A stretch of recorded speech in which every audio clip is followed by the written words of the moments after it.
Hi friends, മറ്റൊരു വീഡിയോയിലോട്ട് വീണ്ടും സ്വാഗതം. യു കെയിലോട്ട് ഇപ്പോൾ ധാരാളം സ്റ്റുഡൻസ് വരുന്ന സമയമാണ്. കോഴ്സുകൾക്ക് ശേഷം യു കെയിൽ തുടരാൻ പറ്റുന്ന ഒട്ടേറെ സാഹചര്യങ്ങൾ നിലവിൽ വന്നു. സ്റ്റേ ബാക്ക് ഉൾപ്പെടെയുള്ള ജോലി സാധ്യതയുള്ള ഒട്ടേറെ കാര്യങ്ങൾ നിലവിൽ വന്നതോടെ ഇന്ത്യയിൽ നിന്നും എത്തുന്ന സ്റ്റുഡൻസിന്റെ എണ്ണവും ക്രമാതീതമായി വർദ്ധിച്ചു.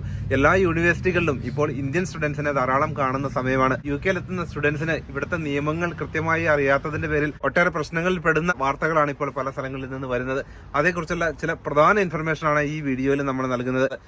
ഇപ്പൊ ഇവിടെ വരുന്ന സ്റ്റുഡൻസ് ഇപ്പൊ കഴിഞ്ഞ ദിവസങ്ങളിലൊക്കെ വന്ന പ്രധാന വാർത്തയാണ് ഇംഗ്ലീഷ് മീഡിയകളിലെല്ലാം ഉൾപ്പെടെ ഇവിടെ വന്ന സ്റ്റുഡൻസ് അവരെ മൈനർ സ്റ്റുഡൻസുമായിട്ടൊക്കെ ചാറ്റ് ചെയ്തതിന്റെ പേരിൽ അതല്ലെങ്കിൽ അവരെ അബ്യൂസ് ചെയ്യാൻ ശ്രമിച്ചതിന്റെ പേരിലൊക്കെ പോലീസ് അറസ്റ്റ് ചെയ്ത വാർത്ത നമ്മൾ കണ്ടു. ഇത് അവർക്ക് വരുന്നവർക്ക് വേണ്ടി എന്താണ് വാല്യുബിൾ ആയിട്ട് അഡ്വൈസ് അല്ല. നമ്മുടെ നാട്ടിലെ പോലെ തന്നെ ഇവിടെ വന്നതിന് ശേഷം അവർ അതേ രീതിയിൽ തന്നെ ഇവിടെ തുടരാമെന്നുള്ള രീതിയിലാണ് പലരും ചെയ്യുക. അവിടെ ഇതിന് കൃത്യമായ നിയമങ്ങളുണ്ടോ എന്ന് നമുക്കറിയത്തില്ല. ഇവിടെ വന്നതിന് ശേഷം അവരെന്താണ് പ്രധാനമായിട്ടും ചെയ്യേണ്ടത്? അതായത് നമ്മളുടെ നാട്ടിൽ നിന്ന് പോരുന്ന ആളുകൾക്ക് അവരുടെ മനസ്സിൽ ചില അബദ്ധ ചിന്താഗതികൾ വെച്ചുകൊണ്ട് പോരുന്ന ചില ആളുകളുണ്ട്. വളരെ ചുരുക്കം ചില ആളുകൾ, എല്ലാവരും ഒന്നും പറയാൻ പറ്റില്ല. ഇവിടെ അങ്ങനെയൊക്കെയാണ്, ഇവിടെ ഇങ്ങനെയൊക്കെയാണ്, ഇവിടെ നമുക്ക് ഇങ്ങനെയൊക്കെ പറ്റും വ്യത്യസ്തമായിട്ട്. അതിന് കാരണം എന്ന് പറയുന്നത് ഇവിടെ ഇവർ ഇംഗ്ലീഷുകാരെന്ന് പറയുമ്പോൾ പൊതുവെ നല്ലപോലെ മിങ്കിൾ ചെയ്യുന്നവരാണ്. അവർ നന്നായിട്ട് ഇടപെടുകയൊക്കെ ചെയ്യും. പക്ഷെ ആ രീതിയിൽ അതിനെ മറ്റൊരു കണ്ണുകൊണ്ട് നമ്മൾ കാണാതിരിക്കുക.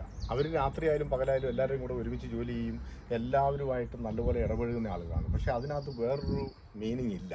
പക്ഷെ അത് പലപ്പോഴും പലരും തെറ്റിദ്ധരിക്കപ്പെടുന്നുണ്ട്. ഒന്ന്. പിന്നെ രണ്ടാമത്തെ കാര്യം എന്ന് പറയുമ്പോൾ ഇവിടെ ഈ നമ്മളൊക്കെ ജീവിക്കുന്നത് ഒരു ടെക്നോളജിക്കൽ ഈരയിലാണ്. ഇവിടെ ടെക്നോളജി എല്ലാവരുടെയും കൈകളിലുണ്ട്. ഈ ടെക്നോളജി കൈകാര്യം ചെയ്യുന്നതിൽ ചില പാവപ്പഴുകൾ ചില ആളുകളുണ്ട്. ഇപ്പോൾ ഒരു ലാപ്ടോപ്പിൻ്റെയോ ഒരു ഫോണിൻ്റെയോ മുമ്പിലിരുന്ന് ചെയ്യുന്ന ചാറ്റിങ്ങോ ഇതെല്ലാം ഇതിൻ്റെ ബിഹൈൻഡിൽ ഇത് എത്തപ്പെടുന്നത് അത് റൈറ്റ് പേഴ്സൻ്റെ അടുത്താണോ എന്നൊരു നിർബന്ധമില്ല. ഇപ്പോൾ ഉദാഹരണമായിട്ട് ഇവിടെ വന്ന പല കുട്ടികളും അങ്ങനെയാണ് ട്രാപ്പിൽപ്പെട്ടത്. കാരണം ഇവിടെ സൈബർ ബുള്ളിങ്, അതുപോലെ തന്നെ ഗ്രൂമിങ്, ഇതൊക്കെ സ്റ്റുഡൻസ് തമ്മിലുള്ള പ്രശ്നങ്ങളും പലപ്പോഴും വലിയ ഒരു മറ്റൊരു ലെവലിലോട്ട് എത്താറുണ്ട്. കാരണം അവർ തമ്മിലുള്ള അടിപിടി അല്ലെങ്കിൽ ഫോൺ വിളിച്ച് അവരെ ഭീഷണിപ്പെടുത്തുക, അങ്ങനെ സ്റ്റുഡൻസിനിടയിലും ഒട്ടേറെ പ്രശ്നങ്ങൾ ഈ ഇടയ്ക്ക് റിപ്പോർട്ട് ചെയ്തുകൊണ്ടിരിക്കുകയാണ്. അവർക്കെല്ലാം തീർച്ചയായിട്ടും അറിഞ്ഞിരിക്കേണ്ട പ്രധാനപ്പെട്ട കാര്യങ്ങളാണ്. അപ്പോൾ ഈ സൈബർ ബുള്ളിങ്ങും അതുപോലെ തന്നെ ഈ ഗ്രൂമിംഗ് എന്നൊക്കെ പറയുന്നത് നമ്മളുടെ ഈ കൂടുതലും ഇപ്പോഴത്തെ ഈ ടെക്നോളജി വെച്ചിട്ടുള്ള കളികളാണ് ചെയ്യുന്നത്. അപ്പോൾ അതിൻ്റെ പിന്നിൽ പ്രവർത്തിക്കുന്ന ചില കരങ്ങൾ ഇവിടെ ഉണ്ട്. അത് നോക്കുന്നത്, വാച്ച് ചെയ്യുന്ന വാച്ച് ഡോഗ് ഉണ്ട് എന്നുള്ള കാര്യം ഇവരാരും അറിയില്ല. അങ്ങനെയാണ് ആ കഴിഞ്ഞ ദിവസങ്ങളിൽ പലരും പെട്ടിരിക്കുന്നത്. ഇപ്പോൾ ഉദാഹരണമായിട്ട് എക്സ്പ്ലോയിറ്റേഷൻ എന്ന് പറയുന്നത് ഇവിടെ, അപ്പോൾ ആ ചൂഷണം എന്ന് പറയുന്നത് കുട്ടികൾ വൾണറബിൾ പീപ്പിളാണ്. അപ്പോൾ അവർ 12 വയസ്സ്, 10 വയസ്സ്, 12 വയസ്സ്, 14 വയസ്സുള്ള കുട്ടികളെ ഇങ്ങനെ ഈ ബുള്ളിങ് അല്ലെ സൈബർ പല രീതിയിൽ മാനസികമായിട്ടും അല്ലാതെയും അവരെ ഏതെങ്കിലും രീതിയിൽ ബുദ്ധിമുട്ടിക്കുന്നത് തീർച്ചയായിട്ടും. അപ്പോൾ അതിന് ഇവിടെ പോലീസുണ്ട്, സൈബർ പോലീസുണ്ട്. പക്ഷെ അതിനേക്കാളൊക്കെ ആക്റ്റീവായിട്ടുള്ള ഒരു സംവിധാനമാണ് ഇവിടെ വിജിലാൻറ്റിസം എന്നാണ് പറയുന്നത്. അവർ ആക്ച്വലി നോൺ ഒഫീഷ്യൽസ് ആണ്. പോലീസ് എന്ന് പറയാൻ പറ്റില്ല. അവർ പോലീസേ അല്ല, അവർ പോലീസുമായിട്ട് യാതൊരു ബന്ധമില്ല. പക്ഷെ അവർ ചെയ്യുന്ന പ്രവർത്തനം എന്ന് പറയുന്നത് ഒത്തിരി സപ്പോർട്ട് പോലീസിന് കിട്ടുന്നുണ്ട്, പോലീസുകാരറിയാതെ തന്നെ. ഇപ്പോൾ ഉദാഹരണമായിട്ട് ഈ കഴിഞ്ഞ ഇടയ്ക്ക് ആ പിടിക്കപ്പെട്ട ആ പയ്യൻ, 2 പേര് ഇപ്പം റീസെന്റ്, ഒന്ന് ഇന്ത്യയിൽ നിന്നുള്ള നോർത്ത് ഇന്ത്യക്കാരനായിരുന്നു, പിന്നെ ഇപ്പോൾ ഒരു മലയാളി. ഇപ്പോൾ വീണ്ടും ഒരാൾ പിടിക്കപ്പെട്ടിട്ടുണ്ട്. അത് ഇപ്പോൾ റീസെൻ്റ്ലി, പക്ഷേ പുള്ളിയുടെ പേരോ കാര്യങ്ങളോ ഒന്നും വ്യക്തമായിട്ട് പുറത്ത് വന്നിട്ടില്ല. അപ്പോൾ ഞാൻ പറയുന്നത് ഇതിങ്ങനെ ആവർത്തിച്ചുകൊണ്ടിരിക്കുകയാണ്. ഓൾമോസ്റ്റ് എല്ലാവരും തന്നെ പിടികൂടിയത് ഈ പറഞ്ഞ വിജിലാൻറ്റീസാണ്. വിജിലാൻറ്റീസ് എന്ന് പറയുന്നത് അവർ ഫേക്ക് അക്കൗണ്ട് ഉണ്ടാക്കി ഒരു പെണ്ണാണ് അല്ലെങ്കിൽ ഒരു പെൺകുട്ടിയാണെന്നുള്ള രീതിയിൽ ഇവർ മാറ്റി ചാറ്റിങ്ങിൽ ഏർപ്പെടുക. പക്ഷേ ഈ സംസാരിക്കുന്ന ലാപ്ടോപ്പിൽ ഇരിക്കുന്ന ആളോ ഫോണിൽ മുമ്പിൽ ഇരിക്കുന്ന ആളോ വിചാരിക്കുന്നത് യഥാർത്ഥത്തിൽ പെൺകുട്ടി തന്നെയായിരിക്കും എന്നാണ്. ആ സത്യത്തിൽ അവർ പെൺകുട്ടികൾ അവരല്ല. അവർ വിജിലാൻറ്റീസ് എന്ന് പറയുന്ന ചെയ്യുന്ന ആളുകൾ അവരത് കംപ്ലീറ്റ് ചാറ്റ് ഹിസ്റ്ററി അടക്കം എത്തിക്കേണ്ടടുത്ത് എത്തിക്കും അവർ. അങ്ങനെയാണല്ലോ ആ പയ്യൻ ഹോട്ടലിൻ്റെ അവിടെ എത്തിയതും അവിടുന്ന് പോലീസിന് നേരിട്ട് അവിടെ നിന്ന് എത്തിച്ച് അവിടം വരെ എത്തിക്കുന്ന പണിയാണ് അവരുടെ ഉള്ളൂ. പിന്നെ നേരിട്ട് അവർക്ക് പിടിക്കാണ്ടായിട്ടില്ല. അപ്പോൾ സ്റ്റുഡൻസ്, നിങ്ങൾ വളരെ ഇമ്പോർട്ടൻ്റ് ആയിട്ട് ശ്രദ്ധിക്കേണ്ട ഒരു കാര്യമാണിത്. കാരണം വർഷങ്ങളായിട്ട് ഇവിടെ താമസിക്കുന്ന പലരും ഇതുപോലൊരു അഡ്വൈസ് ചെയ്യുമ്പോൾ പലരും അത് കണക്കാക്കാറില്ല. കാരണം അവർ വെറുതെ ഉപദേശിക്കുകയാണെന്നുള്ള രീതിയിൽ തന്നെ തള്ളിക്കളയാറുണ്ട്. അതിൻ്റെ ഓരോ അനുഭവങ്ങളുമാണ് ഇപ്പോൾ ഓരോ വാർത്തകളായിട്ട് ദിവസേന വന്നുകൊണ്ടിരിക്കുന്നത്. ഇവിടുത്തെ ഇംഗ്ലീഷ് ചാനലുകളിലും ഇംഗ്ലീഷ് പത്രങ്ങളിലുമൊക്കെ അത് നല്ലൊരു ഇമേജ് അല്ല നമ്മുടെ രാജ്യത്തിന് തന്നെ ക്രിയേറ്റ് ചെയ്യുക. അല്ല, അവരെ സെക്സ് ഓഫൻഡേഴ്സ് പേര് രജിസ്റ്റർ ചെയ്ത് കഴിഞ്ഞാൽ പിന്നെ അവർക്ക് ഇവിടെ ഒരു ജോലിയോ അവരുടെ വിദ്യാഭ്യാസമോ ഒന്നും മുന്നോട്ട് പോകാൻ പറ്റില്ല. അവരുടെ വിദ്യാഭ്യാസം പോലും ഇവിടെ സ്റ്റോപ്പ് ചെയ്തു. മാത്രമല്ല UK അടക്കമുള്ള എത്രയോ രാജ്യങ്ങളിൽ അവർക്ക് പിന്നെ പോകാൻ പോലും പറ്റാത്ത അവസ്ഥയാണ് എത്രയോ വർഷത്തേക്ക്. അപ്പോൾ അതൊക്കെ നമ്മൾ ശ്രദ്ധിക്കേണ്ട ഒരു കാര്യമാണ്. ഒരാളുടെ ലൈഫല്ലേ പോകുന്നത്. പിന്നെ ഇതിനകത്ത് മറ്റു കാര്യം മനസ്സിലാക്കേണ്ടത്, ഇതിൻ്റെ കോൺസിക്വൻസസ് ആ ഇത് ചെയ്യുന്നവരൊക്കെ അഡൽട്ട് ആയിട്ടുള്ള ആളുകളാണ് ഈ വണ്ടർഫുൾ പീപ്പിളിനെ ചെയ്യുന്നത്. വിക്റ്റിമായിട്ടുള്ള എപ്പോഴും കുഞ്ഞു പിള്ളേരാണ്. അപ്പോൾ അവർക്കുണ്ടാകുന്ന ട്രോമ കൂടെ നമ്മൾ മനസ്സിലാക്കണം. ഒരു രാജ്യങ്ങളിലും പോകാൻ പറ്റാത്ത രീതിയിലോട്ട് അത് മാറുകയും ചെയ്യും. മാത്രമല്ല നിയമക്കുരുക്ക് അവരുടെ ഫ്യൂച്ചർ തന്നെ കംപ്ലീറ്റ് പോവുകയാണ്. അപ്പോൾ UK പഠിക്കാൻ വരുന്ന സ്റ്റുഡൻസിന് ഇതുപോലുള്ള പ്രോബ്ലംസ് വന്നുകൊണ്ടിരിക്കുന്നു എന്നുള്ളത് തീർച്ചയായിട്ടും ദുഃഖകരമായ കാര്യമാണ്. അത് ഒന്നാമത്തെ കാര്യം എന്ന് പറയുമ്പോൾ നമുക്കറിയാം, ഇപ്പം ഈ ഇൻസ്റ്റഗ്രാം, ട്വിറ്റർ, അതുപോലെ തന്നെ ഫേസ്ബുക്ക്, ടിക്ടോക്ക്, അതുമായി ബന്ധപ്പെട്ട് വാട്സാപ്പ്, സ്നാപ്ചാറ്റ്, 13 വയസ്സിന് താഴെയുള്ളവരാരും ഇതിനകത്ത് അക്കൗണ്ട് ഓപ്പൺ ചെയ്യാൻ പാടില്ല, അക്കൗണ്ട് ഓർഡർ ആകാനേ പാടില്ലെന്നാണ് ഇവരെല്ലാവരും പറയുന്നത്. എത്ര പേരൻസ് പറയും ഞാൻ കേട്ടിട്ടുണ്ട്, എന്റെ കുട്ടിക്ക് ഇത്ര ഫേസ്ബുക്ക് ഫ്രണ്ട്സ് ഉണ്ട്. ഒരു പേരന്റൽ ഗൈഡ് ലൈൻസ് ഉണ്ടായിരിക്കണം. ചിലർ പറയുമ്പോൾ നിയമം അറിഞ്ഞില്ല, ഇങ്ങനെയൊക്കെ പാടില്ല എന്ന് അറിയത്തില്ല, നാട്ടിലാണെങ്കിൽ ഇങ്ങനെയൊക്കെ ഞങ്ങൾ ചെയ്യുന്നതാണെന്നുള്ള രീതിയിൽ പറയാറുണ്ട് ചാറ്റ് ചെയ്യുന്നതല്ല. അതിന് ഒരൊറ്റ ഒരു ആൻസറേ ഉള്ളൂ, നിയമം അറിയത്തില്ല.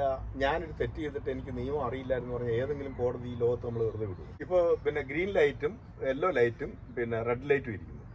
അവിടെ നമ്മൾ റെഡ് ലൈറ്റിൽ വണ്ടി കട്ട് ചെയ്ത് പോകുന്നു, എന്നിട്ട് അവിടെ ഒരു ആക്സിഡന്റ് ആയി കഴിഞ്ഞിട്ട് അയ്യോ അവിടെ എഴുതി വെച്ചിട്ടില്ലായിരുന്നു ഈ റെഡ് ലൈറ്റ് ഉള്ളപ്പം പോകരുത് എന്ന് എഴുതി വെച്ചിട്ടില്ല ഇൻ റൈറ്റിംഗ്. അവിടെ എഴുതി വെച്ചിട്ടുണ്ടോ? ഈ ലോകത്ത് എവിടെയെങ്കിലും ഒരു ട്രാഫിക് സിഗ്നൽ എഴുതി വെച്ചിട്ടുണ്ടോ?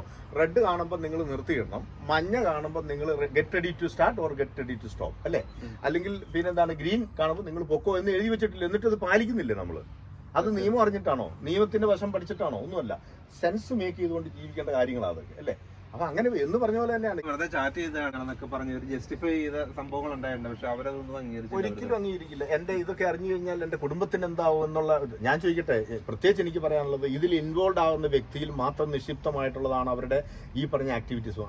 അതൊന്നും ഒരിക്കലും അവരുടെ സമൂഹത്തെയോ കമ്മ്യൂണിറ്റിയോ അവരുടെ പേരൻസിനെയോ അവരുടെ ഫാമിലിയോ അഫക്ട് ചെയ്യാൻ പാടില്ല. കാരണം എന്താ, അവരിത് ആരെങ്കിലും പേരൻസ് പറയും, ഇപ്പൊ ഞാൻ എന്റെ മക്കളോട് പറയാം, മക്കളെ നിങ്ങൾ ഇങ്ങനെയൊക്കെ ചെയ്യണമെന്ന് ആരെങ്കിലും പറഞ്ഞു കൊടുക്കും? ഇല്ലല്ലോ.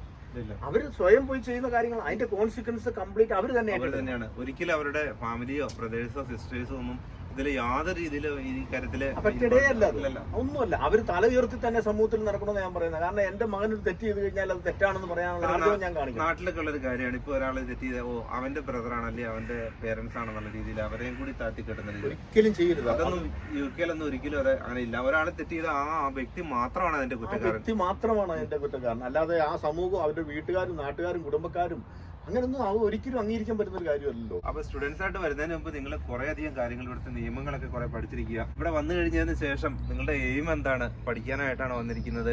ജോലി കണ്ടെത്തുക, തുടരുക, ഒട്ടേറെ സാധ്യതകളുണ്ട്.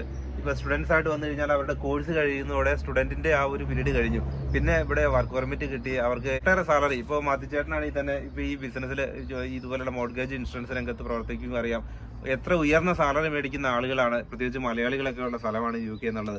ഈ 50,000 60,000 മേലെ ആനുവൽ സാലറി കിട്ടുന്ന ധാരാളം പേര് UK. അത് ശരിക്കും ഡാറ്റ പ്രൊട്ടക്ഷൻ എതിരാണ്, ഡിസ്ക്ലോസ് ചെയ്യാൻ പാടില്ലാത്തതാണ്. പക്ഷെ ഒരു വ്യക്തിയുടെ പേരോ ഒന്നും എനിക്ക് പറയാൻ പറ്റിയല്ല, ഞാൻ പറയുകയുമില്ല. പക്ഷെ എന്നാലും ഞാൻ പറയാണ്, നമ്മൾ ഇൻഷുറൻസിലായാലും ഏത് ഇതിലായാലും നമ്മൾ ചെയ്യുന്ന വർക്കിൽ നമുക്ക് ഇവരുടെയൊക്കെ ഫാക്ട് ഫൈൻഡും കാര്യങ്ങളൊക്കെ നോക്കേണ്ടതുണ്ട്. അങ്ങനെ ചെയ്യുമ്പോൾ അവരുടെ ജോലി, അവരുടെ സാലറി, അവരുടെ ഇൻകം ഇതെല്ലാം നമ്മൾ നോക്കാറുള്ളതാണ്. എത്രയോ പേരിപ്പം IT പ്രൊഫഷണൽസ് ആയിട്ടുള്ള ആളുകൾ 100,000 മേലെ സാലറി ആനുവലിംഗ് ഉള്ളവരുണ്ട്.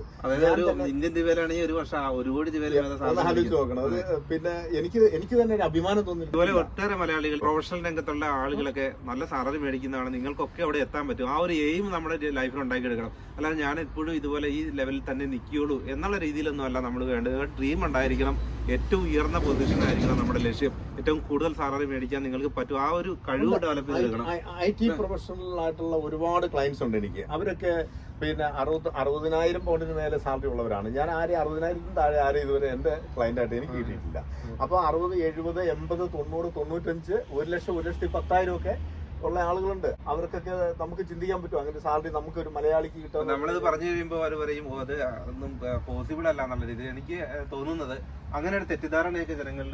അതിന് കാരണം എന്താ പറയുക, ഇവിടെ വന്നിരിക്കുന്നവരിൽ ഏറ്റവും കൂടുതൽ ഹെൽത്ത് സെക്ടറിലാണ്. ഇപ്പൊ എന്റെ ഭാര്യ ഹെൽത്ത് സെക്ടറിലാണ്, നിങ്ങളും ഹെൽത്ത് സെക്ടറിലാണ്. അപ്പൊ ആ ഒരു സാഹചര്യത്തിൽ നമുക്ക് കിട്ടുന്ന ആ ഒരു റെമ്യൂണറേഷൻ ഒരു അല്ലെ, നമുക്കറിയാം എത്രയാണെന്നുള്ള ലിമിറ്റ്. അത് കഴിഞ്ഞ് അതല്ലാതെ എത്രയോ കാറ്റഗറിയിൽ ആളുകൾ ഇവിടെ ജോലി ചെയ്യുന്നു, എന്തുമാത്രം മേഖലകളിൽ ഇവിടെ ജോലി ചെയ്യുന്നു. IT-യുടെ ഹെഡായിട്ട് ജോലി ചെയ്യുന്ന മലയാളി എനിക്കറിയാം, എന്റെ ക്ലയന്റ് ഉണ്ട്.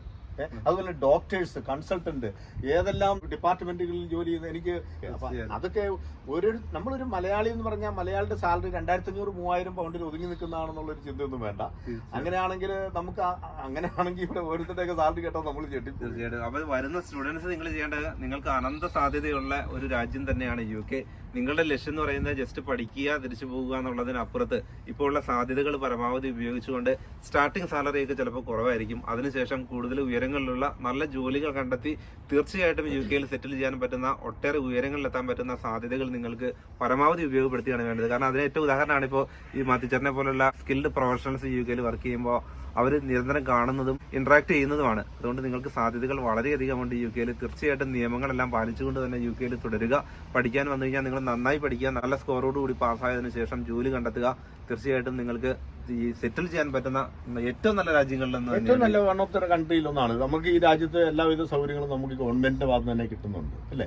അപ്പൊ ഇപ്പൊ വീടെടുക്കുന്ന കാര്യം തന്നെ ഒന്ന് ആലോചിച്ച് നോക്കി. ഇത് ഇവിടുത്തെ ഈ ജനങ്ങൾക്ക് വേണ്ടിയിട്ടാണ് ഇങ്ങനെ ഒരു ഹെൽപ്പ് ടു ബൈ എന്ന് പറയുന്നത് കൊണ്ടുവന്ന് എല്ലാവർക്കും വീടാകട്ടെ, അതിന് സഹായം എന്നുള്ള നിലയിൽ. അതിപ്പോ എനിക്ക് തോന്നുന്നു അതിന്റെ ഏറ്റവും വലിയ ഉപഭോക്താക്കളും നമ്മളുടെ ആളുകളാണ്, മലയാളികളാണെന്ന് ഞാൻ പറയും. കാരണം നമ്മുടെ മലയാളികളെ പോലെ അത് യൂസ് ചെയ്യുന്നവര് ഇവിടുത്തുകാർ പോലും ഇല്ല. പിന്നെ മലയാളികളുടെ മറ്റൊരു പ്രത്യേകത, അവർ പരമാവധി സേവ് ചെയ്യുന്നവരാണ് കമ്പാരിറ്റീവ്ലി. മറ്റുള്ളവരെ സാലറി കിട്ടിയാൽ ആ മാസം തന്നെ അത് സ്പെൻഡ് ചെയ്യുമെങ്കിൽ നമ്മളത് സേവ് ചെയ്യും. അതുകൊണ്ട് തന്നെയാണ് നമ്മൾ പല പുരോഗമന കാര്യങ്ങളും ചെയ്യുന്നത്. നാട്ടിലാണെങ്കിലും പല കാര്യങ്ങളും ചെയ്യുന്നു, ഇവിടെ പല കാര്യങ്ങളും. ഇവിടെ വീട് ഒന്നിനു പുറമെ വേറൊന്നും എടുക്കുന്നു അല്ലെ, അല്ല വീട് മോഡിഫിക്കേഷൻ ചെയ്യുന്നു, വാഹനങ്ങൾ നമ്മൾ എടുക്കുന്നു, അങ്ങനെയുള്ള കാര്യങ്ങളൊക്കെ ചെയ്യുന്നത്.